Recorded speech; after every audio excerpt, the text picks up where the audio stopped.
So, hello. After a long session of Baldur's Gate 3 this afternoon and playing the ending of, or the finale, I should say, of Dark Sorceries, we are now going to go on into Kryptgarden Forest, a 5e solo adventure. We're going to go with Meredith. She's now a level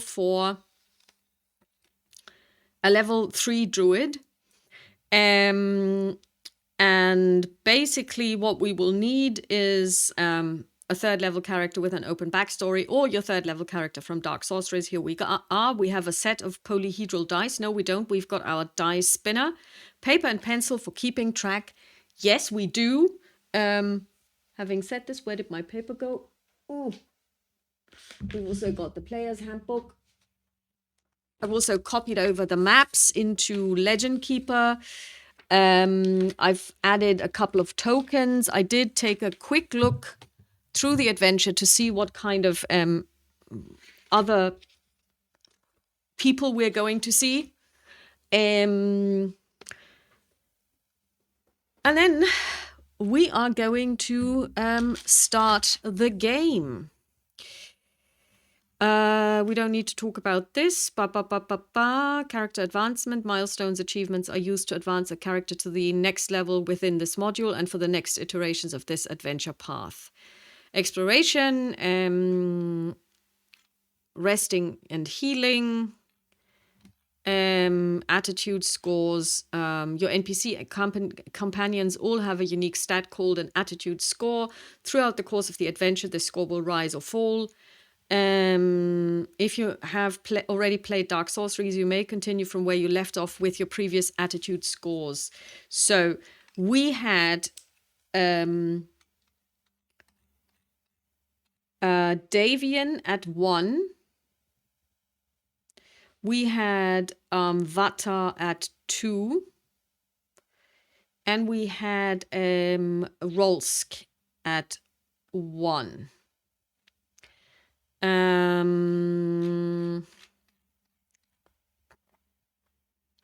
We're just going to read the last of these paragraphs. With the aid of Rolsk, Davian, and Vata, you've managed to defeat Zevna and his thugs, but soon find that the men you vanquished were not the only ones that Malissar had dispatched to your village. With a cry of despair, a young boy staggers into the inn, warning of the impending doom that has been seeping through your once peaceful home. Ashes to ashes. Verland is burning to the ground. Families huddle together, staggering through smoke-filled streets, shielding their faces as ash rains down around them. Others run screaming in fear, flailing wildly as cloaked riders on horseback gallop past, stabbing with swords and spears. The raiders carry vicious weapons, their faces hidden in the shadows beneath the cowls of their cloaks. You feel an arm on your shoulder, pulling you back into the protected confines of the inn. An arrow flashes past where you were standing. "Look out!" Vata yells, slamming the doors of the inn closed. Solid thumps resound loudly on the wooden barricades as the arrows sink into the thick timbers of the wood of the door.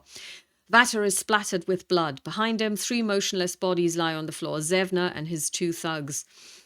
Rolsk snarls, charging forward to rush outside. His eyes are dark with malice. Vata grabs Rolsk by the shoulder, an incredulous look on his face. "Don't you see what's going on there?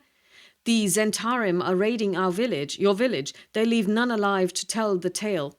"Get your hands off me," Rolsk growls, slowly turning his head to look Vata in the eyes. "We can't just run away. This village is all we have. These people, they're our friends, our families." Vata releases the half-orc's shoulder and raises his hands. "I don't want anyone else to die either, but we can't risk it. Our friend here," he says, nodding in your direction, "is the only chance we have at ending this. We'll be overrun if we stay and fight. And then who will be left to defeat Malissar?" Vata walks over to you. "If you're captured, you will suffer a fate worse than death. Malissar will not have forgotten what we did to him all those years ago. I need you. The Harpers need you. One village is a small sacrifice to keep the entirety of the realm safe." Are you serious? We can't just leave them, Davian exclaims. The halfling crosses the common room to stand beside you. Blood mats his curly brown locks, and he holds his crossbow tightly in one hand. He looks towards the sandy-haired youth that arrived moments before, warning of the village's impending doom. The boy is out of breath, his face stained with soot. The boy's tunic is ripped and blackened by ash. He stands a few paces away, his eyes darting between each of you. You recognize the youth. His name is Samuel. You have to do something, Samuel pleads. Ma is trapped. The house is falling down around her. Pa left to find help, but he hasn't come back yet. Fresh tears begin to course down the boy's soot-stained cheeks. She was covered in blood. I'm sorry, lad, Davian says, looking at the floor. The halfling's brow furrows, and his eyes burn with anger. After a long pause, the halfling clears his throat and looks at you. I'll help Samuel and his family, he says softly. The anger in his eyes is gone, replaced with a stubborn look of determination. You get out of here. Fight your way clear with Vater. Rolsk and I will do what we can to help the others. What do you do? Agree with Rolsk. You will help fight off the attackers as best you can. Go to fight back. Agree with Vater. You need to get out of the village before it's too late. Or agree with Davian.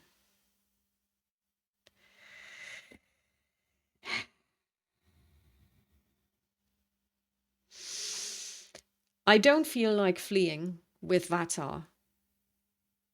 I will help fight back.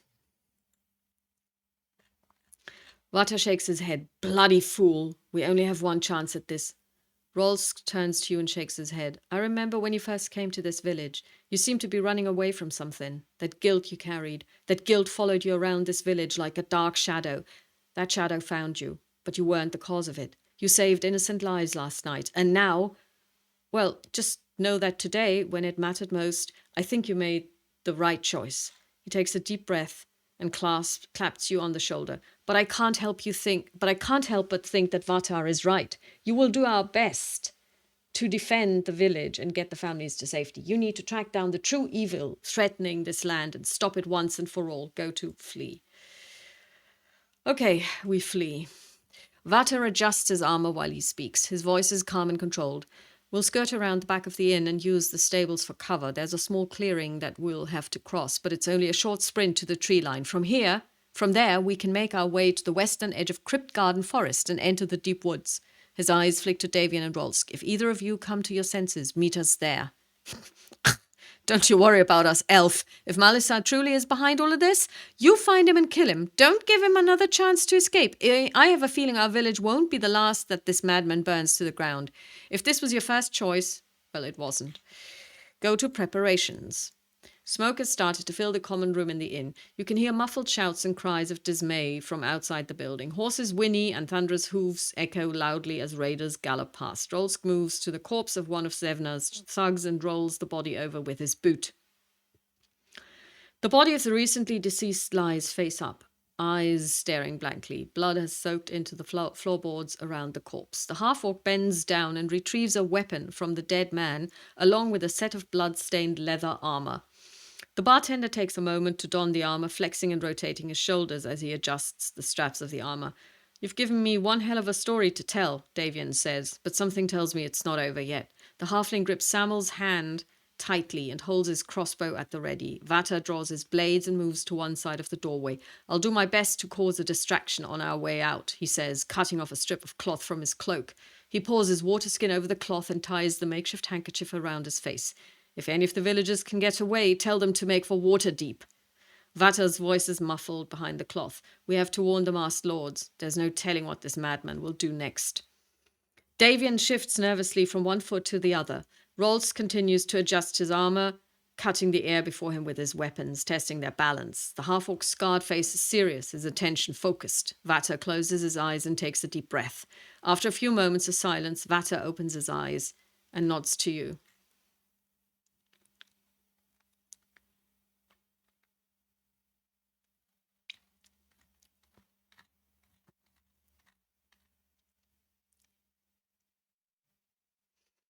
Well, what am I going to do? Let's see.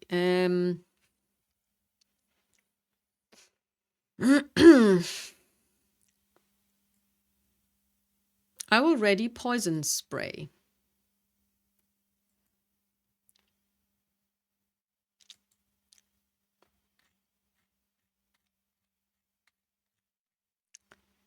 Ancient and mysterious power calls to you, beckoning to be released. Make a note that you have a ready spell attack. So what we have is poison spray.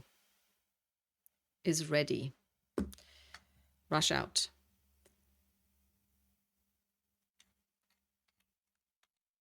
Vata places his hands on the doors of the inn and looks at Rolsk. Just do it already, the half-orc states flatly, raising the weapons before him. Vata throws open the doors to the inn and rushes outside. Smoke billows around your allies, and as they rush outside, Rolsk roars and charges out into the street. Make an attack roll against your AC. If you are stealthed, the attack automatically misses. If you have the shield spell or another reaction that you can use to interrupt the attack, you may use it now. Okay, my AC is 16. Let's roll a die, or let's actually spin our wheel. And it is a 13 plus 3 is 16, it hits. 1d6 plus 2. And that's actually it's 8 points of damage. That's not good. So we're now at 22 hit points.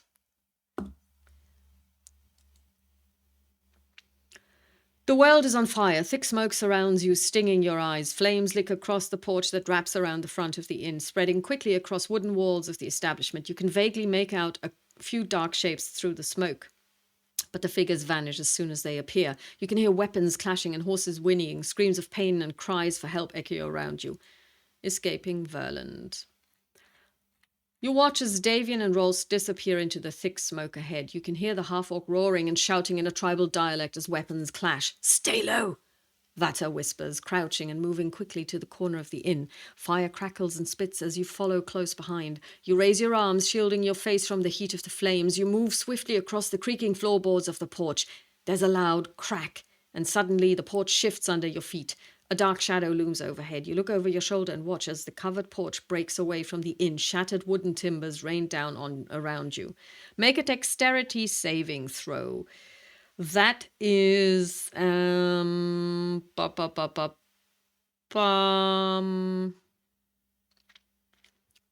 D20 plus 2, and this is an 18, which is more than enough. Look out! Vata shouts. You leap forward and roll in the dirt. There is a loud crash as splinters of wreckage falls around you. You cough, choking on dust and smoke, and rise to your feet. A pile of smouldering timbers rests where you had been standing. Go to attackers. A furious roar erupts from Vata, drawing your attention back to your ally. You squint through the smoke and watch as your half-elf companion twirls his blades as he fends off 2 cloaked attackers. The attackers grunt and curse, lunging at your ally. Their voices are thick and accented, residents of a distant land. As they fight, the raiders' hoods fall away. One of them is a human, the other a half-elf. Nasty scars crisscross the human's face. One eye is milky and opaque. The half-elf stands a head taller than his companion and has dark braided hair that hangs well past his shoulders. Intricate tattoos cover one side of the half-elf's face. You can see the hazy outline of the stables through the smoke ahead. The building is only a short distance past Vata and his attackers. Did you ready spell attack go to cosmic power? The Zentarim raiders do not seem to have noticed you yet. You chant softly, motioning with your hands, performing the somatic and verbal components of the spell. Magic flares around you as you complete the cast. If the spell is a ranged attack, make an attack roll with advantage against AC 12. Okay.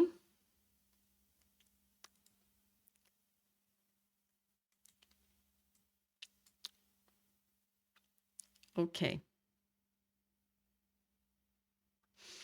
Okay, so first...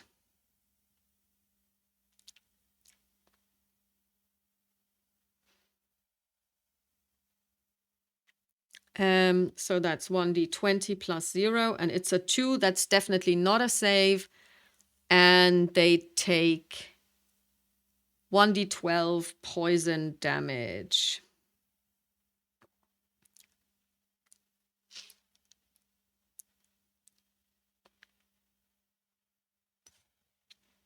And that's 8 points of damage.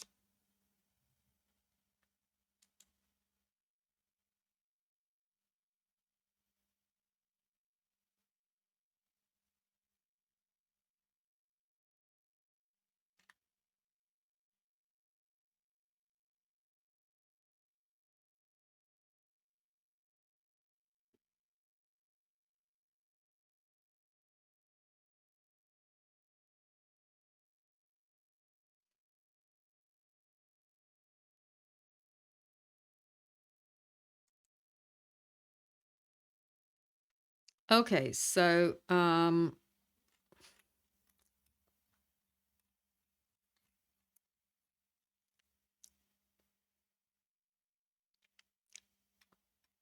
so we've got the raiders here. This is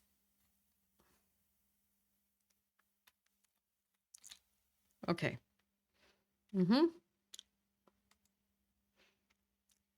So here is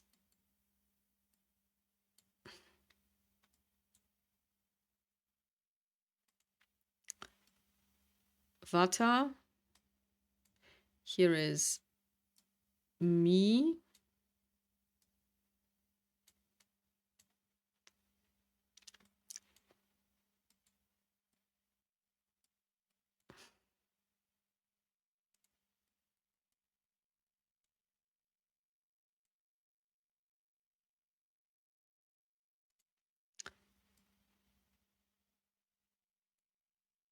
And here is them.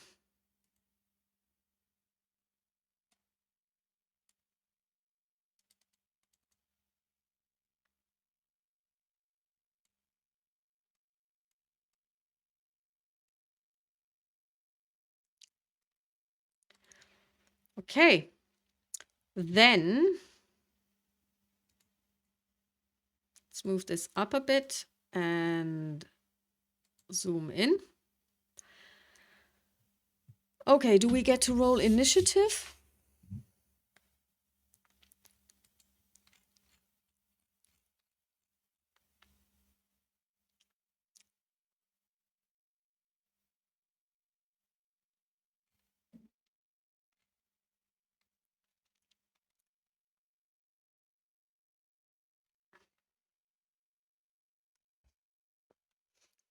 Hmm.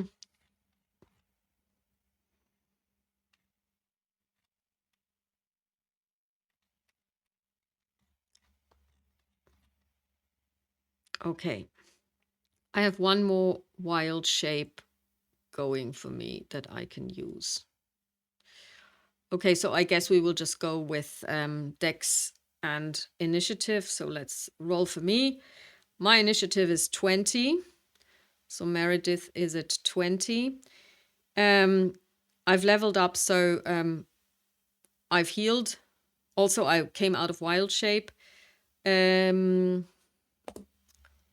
Let's take a look at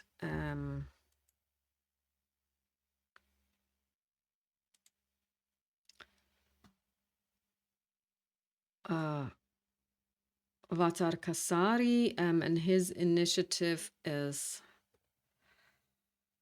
11. Let's take Raider 1 and Raider 2. They go on the same initiative.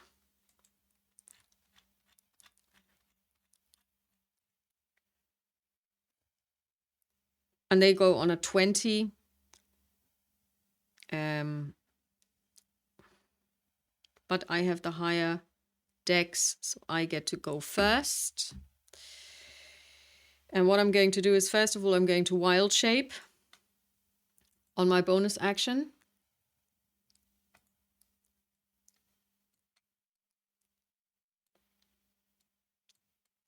Then I'm going to move, and then I'm going to attack. This one, he's flanked, so I get a I get a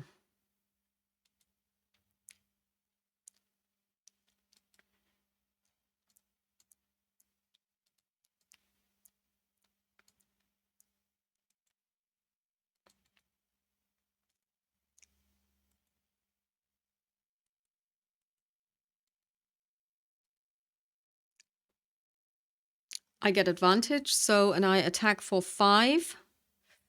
So on a 10, that's not a hit, but I get advantage. So on an 11, that's probably not a hit either. No, it's not. So next up is the first one. He's going to attack Vatar.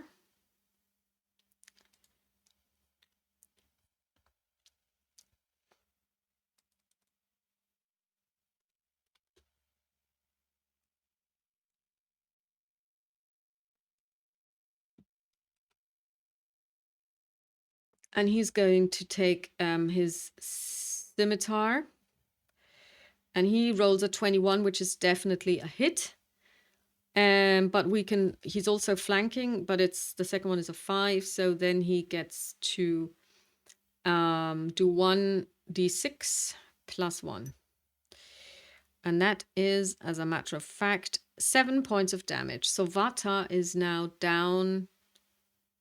I don't even know. He was hurt before, but I didn't really record it. So now we'll just have to say that. Or did he take any damage? I'm not even sure. So he's down to 12 now. So that's Vatar. The other one is going to attack me.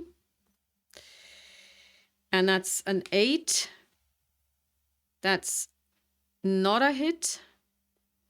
But he's got advantage, and that's an 18. That is a hit. And now he does 7 points of damage to the wolf. And the wolf is at 31 then. So now it's me again. I'm going to attack for a 21. And I'm going to do 2d6 plus 3. So that's 2 points. 3 points is 5 plus 3 is 8. So the one on the right only has 3 hit points left. Oh, sorry, I forgot. No, Vata missed. No, actually, Vata didn't get to go, so he gets to go now. That's an 11 plus...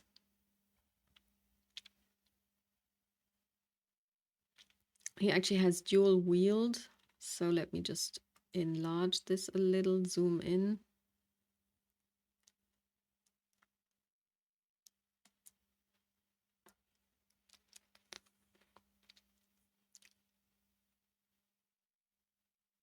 So that's with his short sword for 14. That's a hit. And 1d6 plus 3.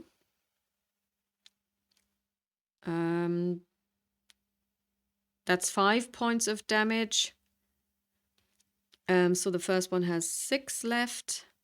And then he attacks again with his dagger. And that's a 19 plus... That's a 23. Now the question is, since he does have advantage, we'll roll again, maybe we'll get a... No, we don't. But he does deal an extra 2d6 when he hits his target with a weapon advantage, with a weapon attack and has advantage. So he deals 1d4 for the dagger, and that's a 3, plus 2d6.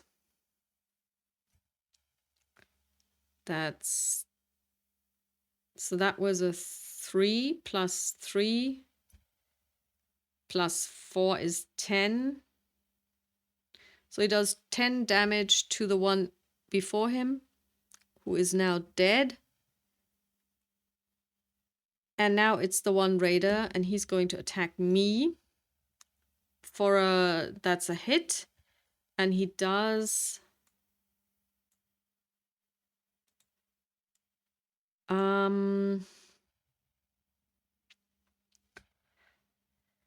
6 points, 4 points of damage.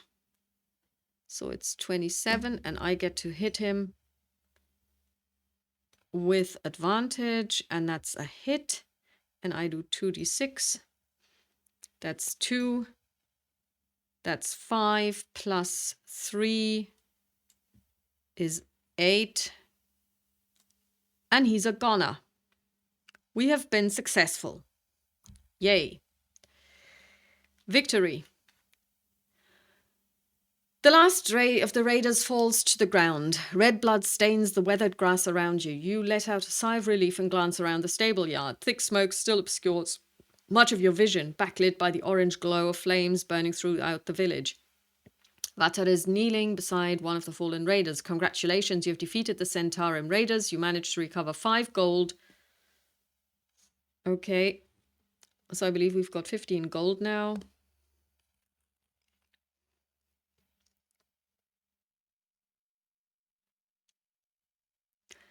Um, 7 copper.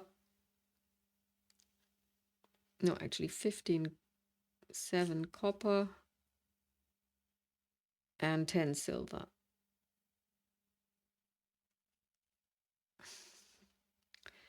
And 1 healer's kit. The question is, what does the healer's kit actually do? Because that's one of the big things where people are kind of like, it doesn't really do anything. Unless you're proficient with it, which we are not.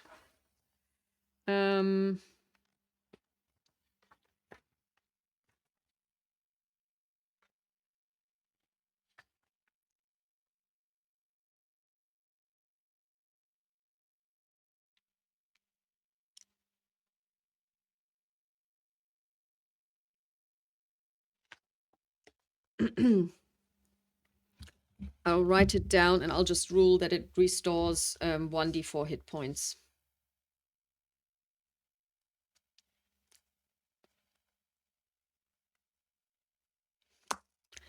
A crude disguise. Vatar removes the raiders' cloaks and tosses them in your direction. The cloak is bloody and torn, but still usable. Put that on, Vatar says, retrieving a second cloak. He throws the tattered cloth over his shoulders, with the ragged cloth mask still covering the lower half of his face. He could easily pass for one of the Centaurim. He looks you over. How badly are you hurt? Well, I'm down to 27. No, I'm down to 22.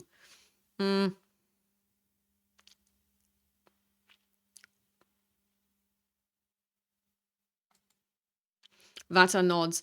You fought well, my friend. Well, excuse me, I'm like the adventurer in these here parts. I'm like, of course I fought well. I am the best of the best. You came to find me to help you, hey?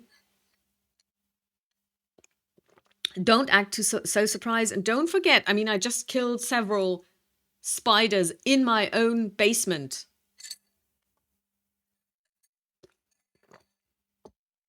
It also means we don't have any wild shape at the moment. Malisa will be no match for us. Oh, Malisa will be no match for us? Though Vatar's words are reassuring, you can't help but feel apprehensive. You fought Malisa once before and failed. Will you fail a second time? The rogue glances around you nervously as the loud rumble of horse hooves echoes nearby. We had best find some cover. Follow me to the stables and stay low. Add +1 to Vatar's attitude score. So he's now at 3. Go to the stables. You throw the cloak over your shoulders and pull the cowl down low. With any luck, your disguise will be enough to fool the remaining raiders, and you can escape the village without any further confrontations. Vatar moves quickly across the stable yard. You follow close behind, your weapon at the ready. The stable slowly materializes into view through the smoke and haze ahead. The building is constructed of sturdy wooden timbers harvested from Kryptgarden forest. The structure has a thatched roof and a massive wooden door that slides open on an iron track. The door is currently closed. Help me get this open, Vatar whispers, moving to one side of the sliding door and grasping the iron handle. Make an athletics check. Actually, we're proficient in athletics, so let's see. And we roll a 20. That's easy, dirty 20. Go to slide open. You brace your feet and push against the door. You help Vatar slide the massive structure along the iron track. The door opens just enough to allow a single person to slip inside the shadowed confines of the building. The musty smell of hay, dirt, and horse manure lingers in the air. Go to shadowed interior. The entryway of the stables is littered with loose straw. A workbench sits on one side of the doorway. A mallet, hammer, and a pile of horseshoes rests on the scarred wooden surface of the table. A long hallway runs the length of the building. Empty horse stalls line the hallway on either side, shadowed and forgotten. A few wooden barrels and a stack of empty crates can be seen resting within a storeroom at the far end of the hallway. Make a perception check, DC 15. Finally, we get to make a perception check where we are also proficient. And I roll a 17 plus 5 is a 22. Easy. Success. You take a moment to squint into the shadows. A number of tools resting on nails and hooks adorn the wall next to the workbench. All of the tools are placed on hooks, save for a large gap where a shovel or pitchfork may have rested. All of the stalls appear to be empty. Take these, Vata says, handing you a vial of red liquid. They're potions of healing. Use them should you fear that your wounds may slow us down. We still have a long way to go. Make a note of your successful perception check and add 2 potions of healing to your inventory. 2 potions of healing. The question is, how much do they heal? Also, let me check.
Do I just then get to make a choice? I mean, okay, I will rule that it does 6 HP.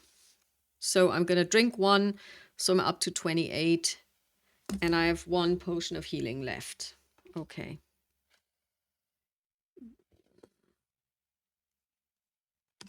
Okay. A flicker of movement.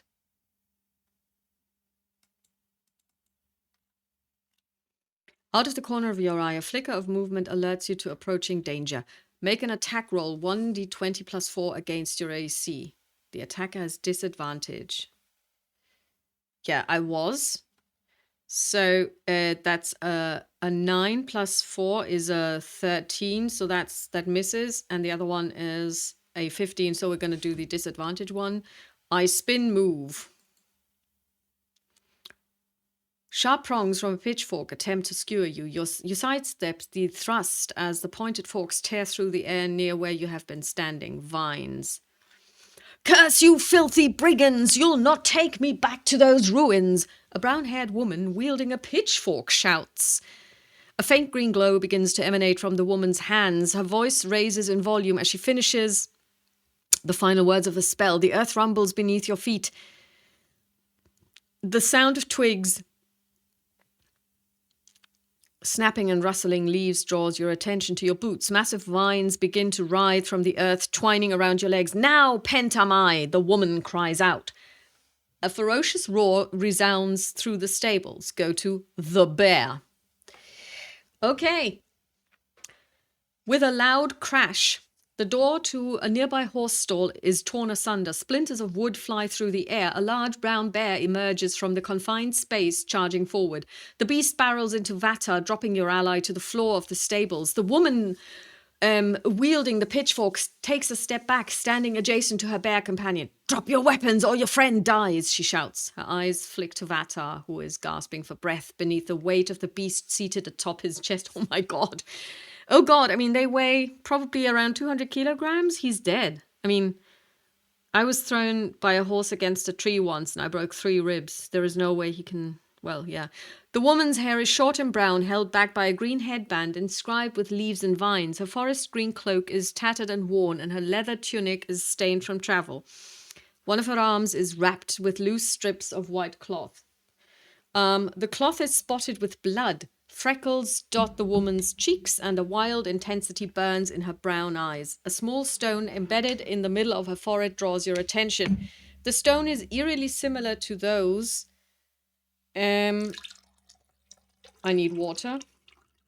Hydration is important. A small stone embedded in the middle of her forehead. Oh God, she's also one of those. Draws your attention. The stone is eerily similar to those that adorn the foreheads of the creatures you created by Fey and blood magic. It is the same stone that was attached to the creature that assaulted your friends in the inn the night before. Wait. Vata croaks, vainly attempting to reach beneath his cloak. Seated atop the half-elf, the bear roars defiantly, raising a massive paw for a strike that will surely end your companion's life. What do? Say that you're not with the Zentarim. Your friend is a harper, and you are on your way to vanquish the source of unrest. Well, I'm not. I mean, I can't wild shape. If I could, I would turn into a bear, and we would have this out. But bear to bear, like old buds. So I'm just gonna say I'm not a raider. Make a persuasion check. Oh God, I'm so bad at this. Oh no. Oh well, yeah, charisma -1. Hey, what could possibly go wrong? Yes, I rolled a 14. -1 is a 13. That's not enough. The woman looks at you intently, her eyes narrowing. Do you have any proof of this alliance with the Harpers? She asks. Vata struggles beneath the weight of the bear, choking out fragments of an indecipherable sentence. His face is beginning to turn blue.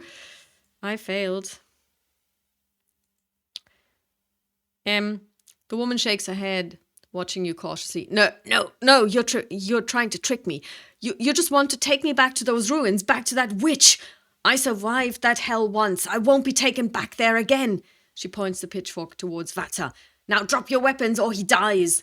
The woman's mask of strength nearly breaks, but her jaw tightens and her eyes grow dark. Pentamai growls beside her. Look what we have here.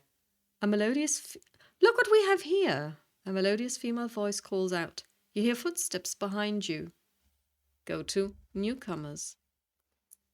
4 cloaked Zentarim, oh God, have entered the stables. 3 of the raiders have the hoods of their cloaks pulled up, obscuring their faces. An attractive female elf stands at the front of the group. Blonde hair flows past the elf's shoulders. Emerald green eyes.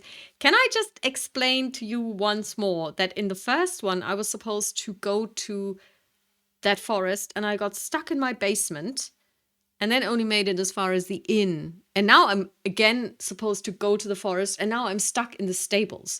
I'm seeing a pattern here. Emerald green eyes sparkle with malice.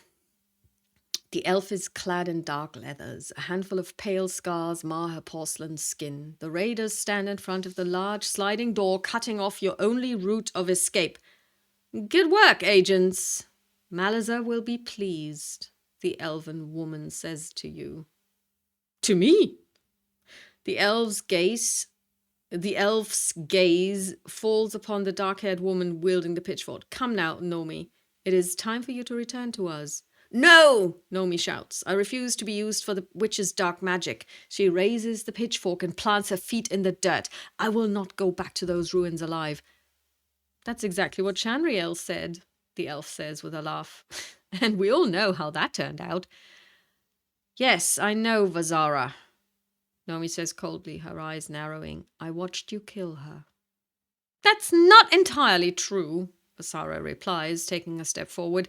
Her movements are lithe and graceful, like a snake before it strikes. We managed to keep her alive, and she continues to help us grow our army. Come, help us fight back against those who would oppress nature. Don't make this harder than it has to be. The click of a crossbow shatters the rising tension. Nomi cries out in pain, staggering back and clutching at her shoulder. Pentamai roars, lunging forward. You there! Vazara shouts, looking in your direction and drawing her weapons. She points a curved scimitar at Nomi, who has collapsed to the ground. Apprehend her, now! Go to ambushed in the stables. Great. Okay. So, did I copy this over? Yes, I did. Haha.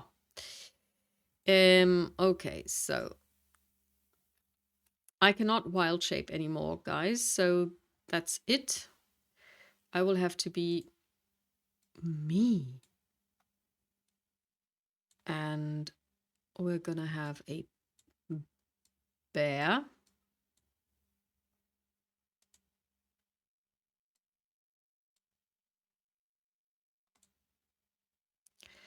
I hate when it does that.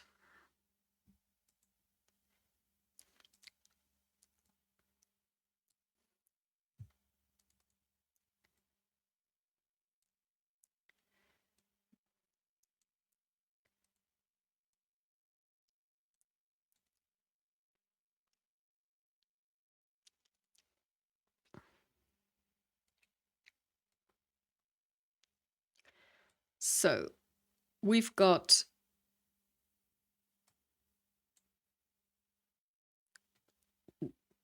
the bear.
Okay, so this is Vasara. We just have to pretend that it's her. I know it doesn't look like her at all, but who cares?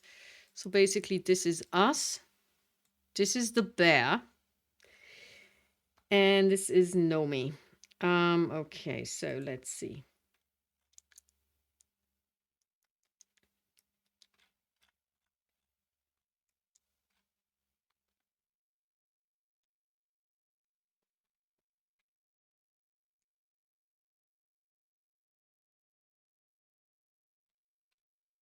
Okay.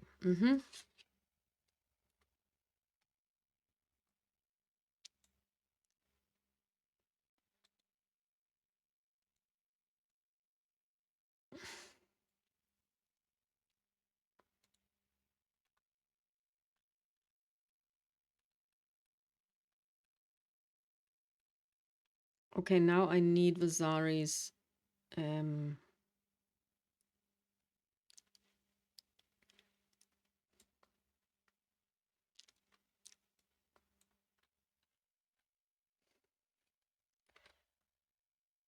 Okay, I don't think we can make this, but you know, we will have to try. We can but try. Then we have Nomi and Pentamai.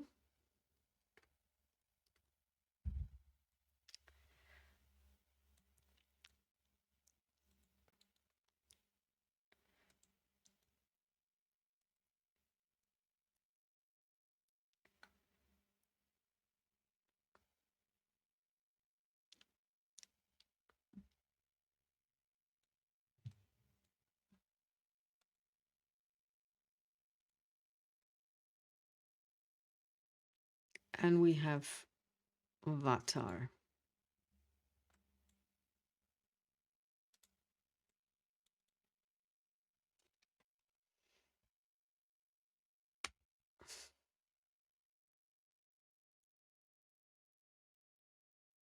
Okay, so first of all, let's get everybody's initiative. I'm going to start with me. I roll a 20.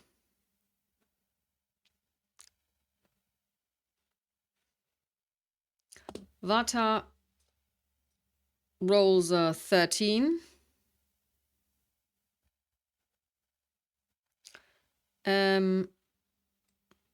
These two roll together. 21, so that's Nomi and Pentamai.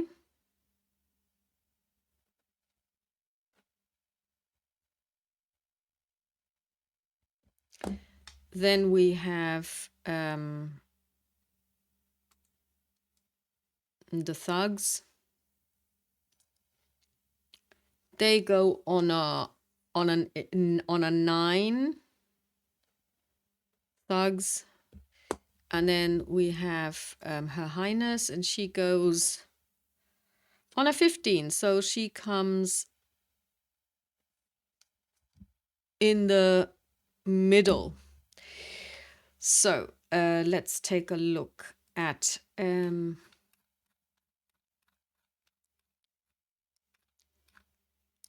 two Zentarim will move to attack the closest enemy at the start of the fight. While the two remaining Zentarim, where did they go? Where do they sit? There's only like room for...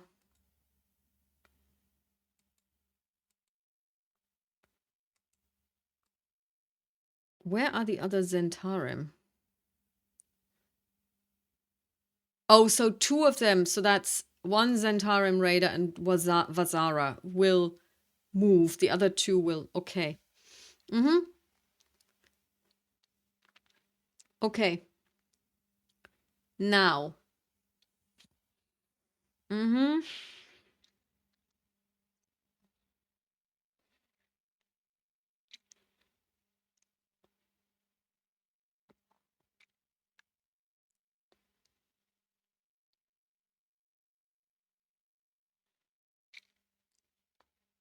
Okay, so I go first because Nomi and Pentamai are going to hold their action until I have moved so that they can actually do stuff. So I'm going to move. Whoops. 1, 2. I said I'm going to move.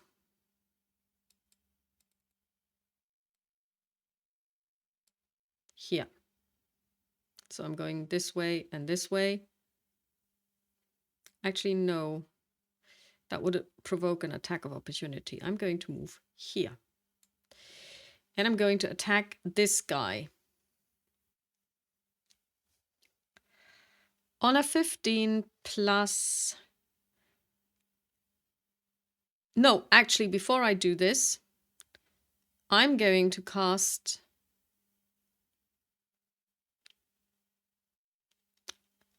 Shillelagh as my bonus action, which turns my quarterstaff into a magic weapon.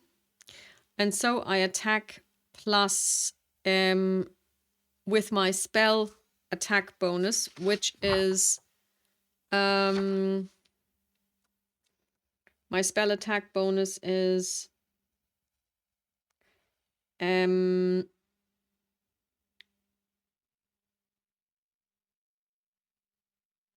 plus is plus 5. So I attack for 20, dirty 20.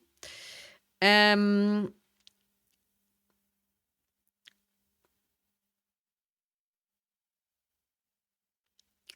for the damage roll, I also use this. So I roll a d8. And I roll a 2 plus 5 is 7. So this guy here takes 7 points of damage. So he's now at 4. Pentamai is now going to move 1, 2. Because he can actually muscle through and throw over these large barrels, and he's going to attack her. Now let's check. He has a multi-attack, so he's going to bite first, and that is a 20, which definitely hits. 1d8 plus 4. That's 6 points of damage against Vazara, so she's now at 21. And then he's going to attack again for, that's cocked, for a natural 20. So he gets to double his attack with his claws. 2d6 plus 4. Okay, so we roll the first d6. That's a 1. That's a 5. So that's 6, 11, 15 plus 4 is 19 points of damage. So she's now down to 3 health. And now it's Nomi. Let's take a look at what she can do.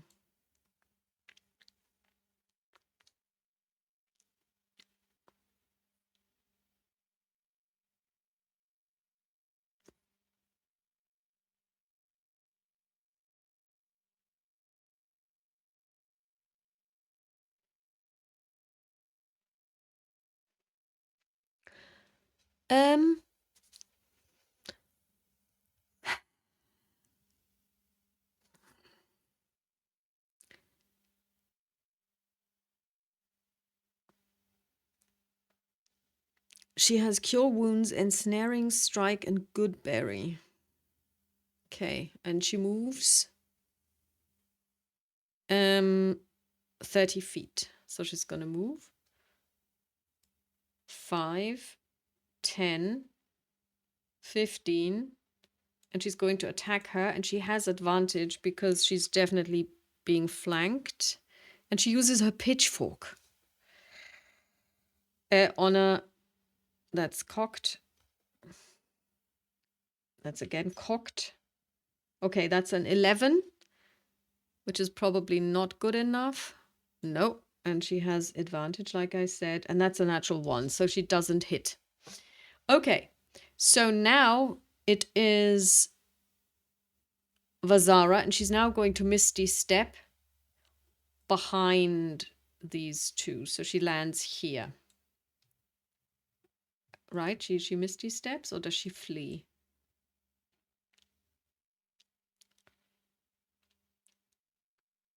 If Nomi is still poisoned. Is Nomi poisoned?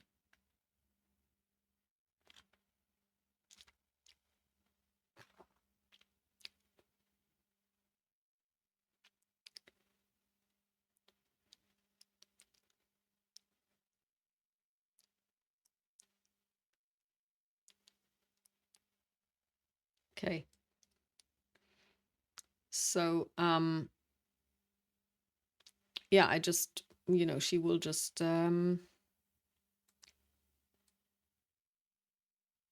attack with, it's going to be a dagger attack with a sneak attack. Yeah, because she's definitely 13 or 17, so that's definitely a hit. And she does 1d4 plus 2. And that's cocked. That's a 4, that's 6 points, and then plus 2d6. Make a note, 6 plus 2d6. That's a 6. That's a 1, that's 7, that's 13, that's 15. Ooh. Yeah. Nomi is down to 1 hit point. Now it's Vatar. And Vatar is going to... What can he actually do? Does he have any special abilities, or is he just some guy? Just check. Can he do anything?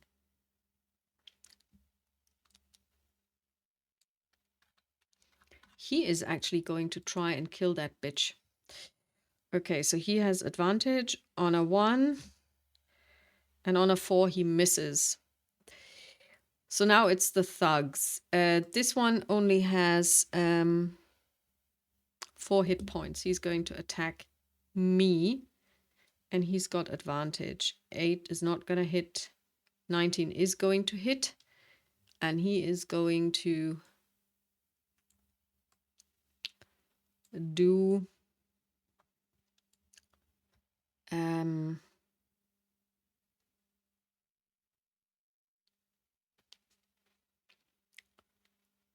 1d6 plus 1. 2. So I'm now down to 25. Then the other one is also going to attack me, but it's not flanking. And on a 19 he hits. And he does, that's cocked. He does 3 points of damage. That's 22. And the last one is going to attack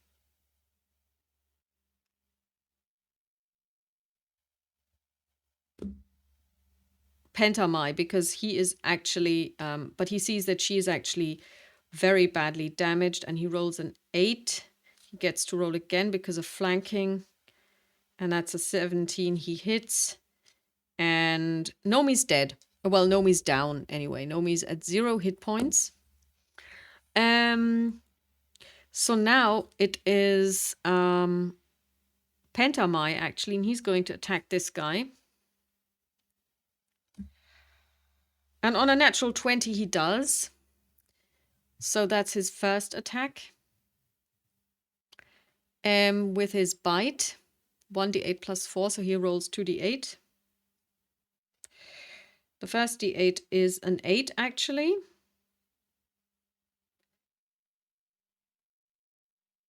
No, it's actually cocked. We do it once more. Oh, it's a 1. Second one is a 3, so that's 4. Plus 4 is 8. So this one is down to 3. Then he gets to attack again with his bite. And that's a 2. And that's a miss. Then Nomi is going to make a death save. And on a 19, she succeeds. So now it's Meredith. I'm going to attack this guy. I have no advantage on the attack. I roll a 13. That is enough. And because I've got Shalala. And then I do a d8.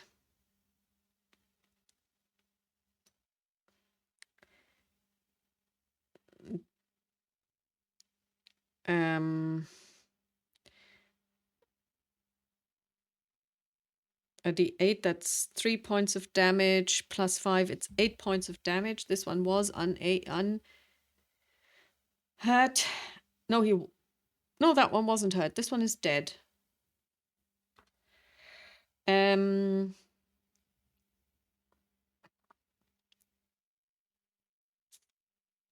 Vazara has 1 hit point.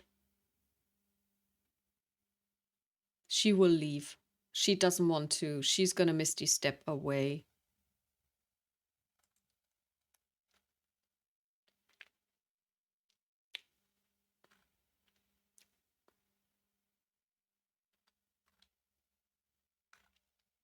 She's 1 point left. She's going to Misty Step away.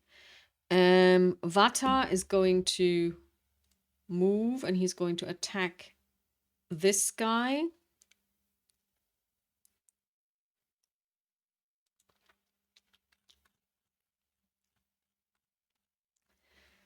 And he does have dual wield and he has advantage. So he does 12 points, which is enough with his short sword. That's a 1d6 plus 3. That is 8. So this guy's gone. And then it is this guy, and he's going to try and attack the bear again. And he misses. Then it's Pentamai, and he's going to attack this guy, first of all, with a 10. That's not enough. And then he's going to do it again for a 13. That is enough. And he deals 2d6. That's a 3. That's a 1. That's 4. 2d6 plus, that's 4 plus 4. It's 8. This one is dead as well. So we have, whoops, didn't mean to do that. We have killed this one. She does another death save. Well, actually, I will stabilize her.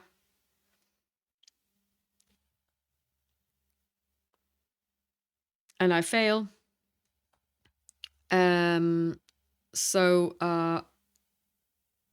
Well, I use the healer's kit and I restore 1d4 hit points to her. Let's see how many she gets. Hopefully more than 1. She gets, that's cocked. She gets 1 hit point. Okay.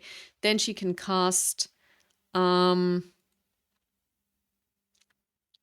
Wounds on herself.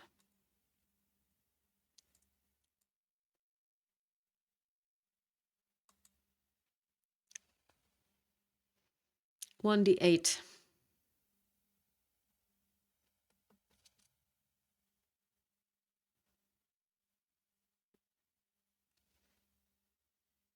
That was cocked.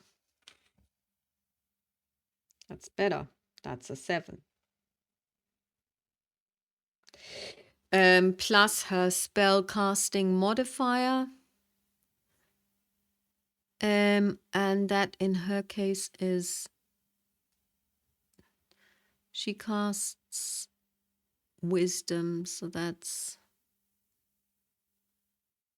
7, that's 8, that's 10. So she gets 10 back. So now she's at 11.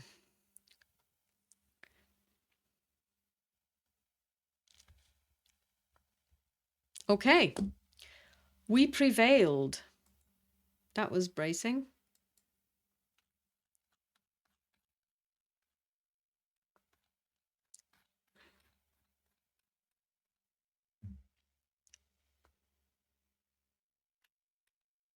From the poison.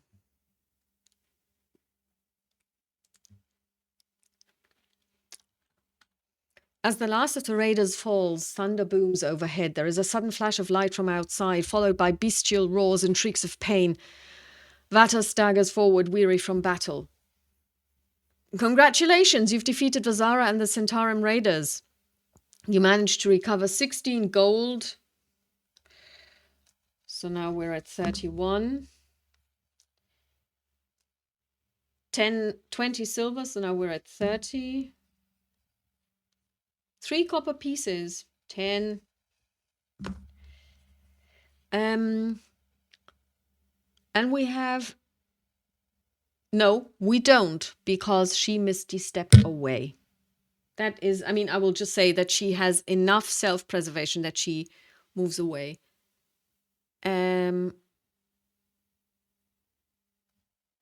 Wasting away. Nomi is crouched beside one of the horse stalls and coughing violently. Dark spittle lingers on her lips. The saliva is thick and tainted with poison. We need to help her, Vata shouts, rushing towards the woman. Pentamai roars at Vata, revealing rows of sharp teeth. Easy there. Maybe you had better check on her. Vata motions for you to approach. Attempt to ease the bear's fierce demeanor. Rush forward to treat. Bear tamer. Well, I don't have animal handling, but I can try. Make an animal handling check, DC 14. That is a success because I rolled an 11 and I have wisdom, that's 3, and I am a druid, so I will say that I can roll, although I'm not proficient in it, so that's 14. We have managed to do it.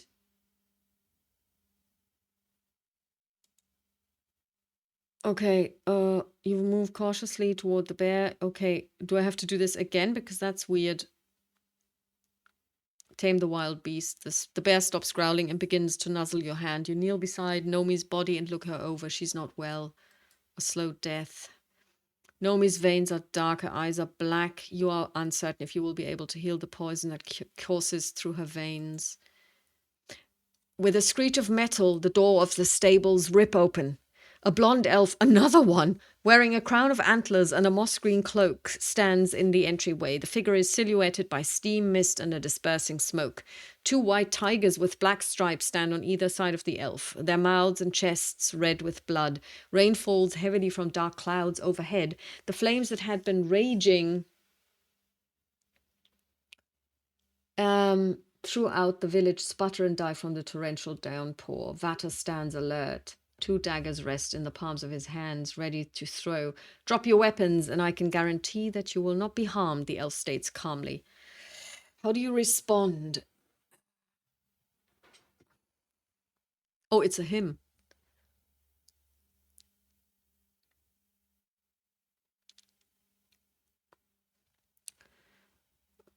He's got 2 bears with him. Drop our weapons. You drop your weapons and hold up your hands. Vata sighs and mimics your posture. A wise decision, my friend, the elf says, moving into the stables. A wise decision indeed. His voice trails off as he looks past you, his eyes fixated on Nomi. Recognition. The elf takes a step forward. A look of confusion furrows his brow. Suddenly his eyes grow wide. Nomi? The elf rushes forward.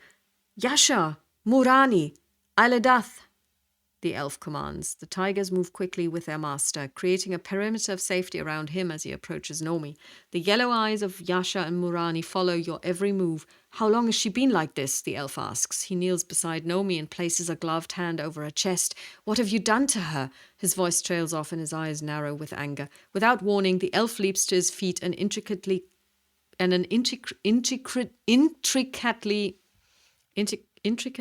carved spear suddenly appearing in his hands. The point of the weapon is level with your neck, mere inches from your skin. Pentamai, the elf says, nodding towards Vata. If that one moves, you have my permission to end him. Vata's eyes grow wide. Just wait a minute, the half-elf protests. We had nothing to do with this. We tried to save Nomi from the Zentarim. She nearly skewered my friend there. Vata nods in your direction. Yeah, lay it all out. I see. The elf's voice trails off as he thinks for a moment. The elf glances between you and Vata. I am sorry for misjudging you. My name is Tathalan. He lowers his spear and gives a slight bow. Other members of my order are hunting the remaining raiders, but some may yet lurk in the shadows. If you can keep a watch, I may be able to help Nomi. She is just barely clinging to this life. Without waiting for an answer, the elf turns his attention back to the woman on the floor of the stable's go-to healing hands.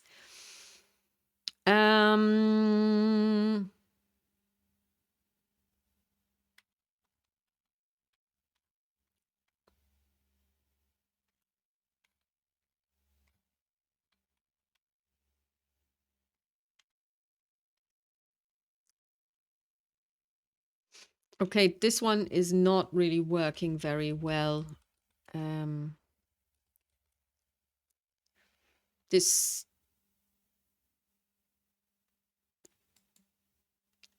Tathalan, so basically the jumping inside the PDF doesn't work.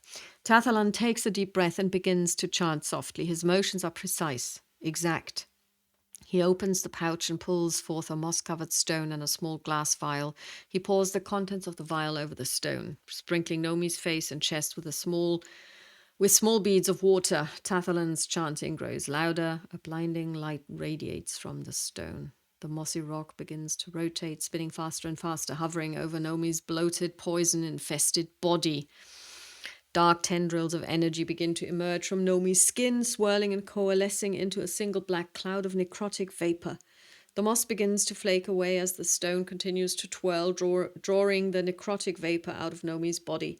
There is a sudden flash of light and a gust of wind. You shield your eyes with your arm, blinking back spots from your vision.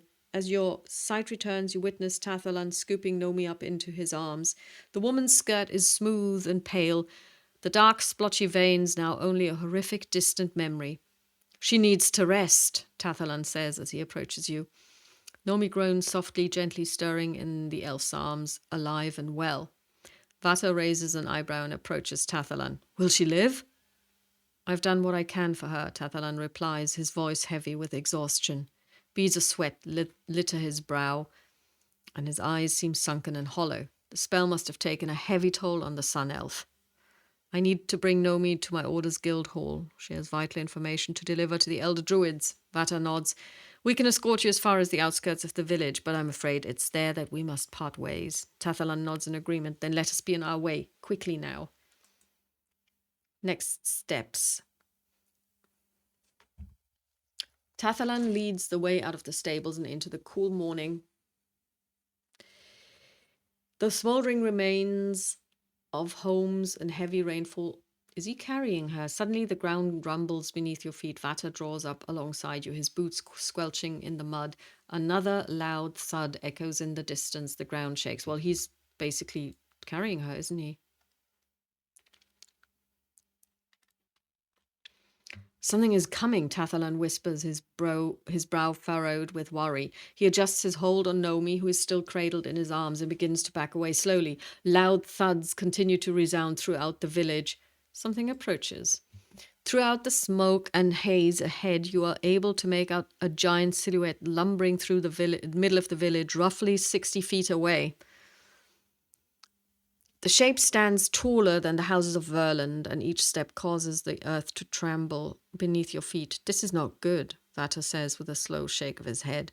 Your ally draws his weapons. The silhouetted mass stops moving. Without warning, a massive stone is hurled through the smoke. Roll a d4. Okay.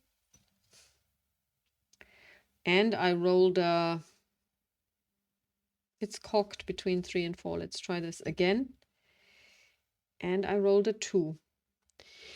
On a 4, you are the target of this attack. If you are the target, does the stone miss you? Did the stone target someone else? Go to another target. The stone flies through the air with uncanny speed. You and your allies leap to the side. The rock crashes into the ground, followed by a loud cry of pain. Mud splatters your face and clothing. As you look up, you see that Tathalan is lying on the ground, his leg pinned beneath a large stone. Fuck. The elf grasps his wounded leg, gritting his teeth and grunting in pain. Pentamai roars and charges the approaching threat. Tathalan's tigers growl and dart across the stable yard towards the source of the attack. Nomi is unconscious on the ground. Nomi lies sprawled on the ground. She begins to stir, moving slowly at first, then unsteadily rises to her feet. What happened? She glances about in a daze. Her eyes settle on Tathalan, and she immediately scrambles to his side. Tathalan? Please help him. The ground rumbles loudly as a nightmare emerges from the mist and rain. The nightmare. This has been going on for 1 hour and 14 minutes. I'm going to call it a day. We're going to say it's the nightmare on page 45. And we're going to continue tomorrow.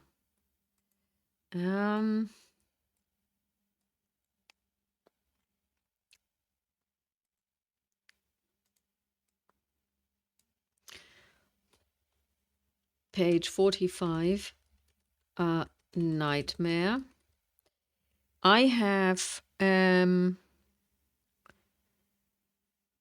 22 hit points. Nomi has 11 hit points because I gave them back to her. And Vata didn't take any hits, did he? Not that I know. So Vata is at full HP.